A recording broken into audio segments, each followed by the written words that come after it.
Asia কাপের আগে ভালো উইকেটে খেলার পরামর্শ দিলেন আকরাম খান। প্রিয় দর্শক, আসসালামু আলাইকুম। এশিয়া কাপের সূচি চূড়ান্ত হয়ে গিয়েছে দিন দুয়েক আগেই। তবে এশিয়া কাপের আগে আনুষ্ঠানিক কোনো সিরিজের সূচি নেই বাংলাদেশের।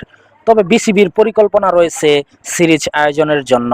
সামনে রয়েছে এনসিএল টি-20 টুর্নামেন্টও।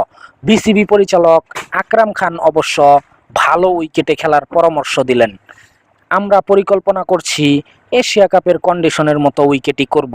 ভালো উইকেট করলে আমাদের ব্যাটসম্যানরা আরও স্বাচ্ছন্দ্যে খেলবে ও উন্নতি করবে।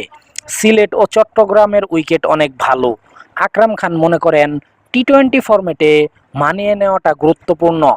টি-20 খেলায় শক্তি অতটা গুরুত্বপূর্ণ না, কিভাবে আপনি খেলছেন সেটা গুরুত্বপূর্ণ। এটা খুব ভালো যে এশিয়া কাপে যাওয়ার আগে আমরা দুইটা দলের সাথে খেলার সুযোগ পেতে পারি। তবে এশিয়া কাপে যেই ধরনের উইকেটে খেলা হবে সেই ধরনের উইকেটেই এখন খেলা উচিত।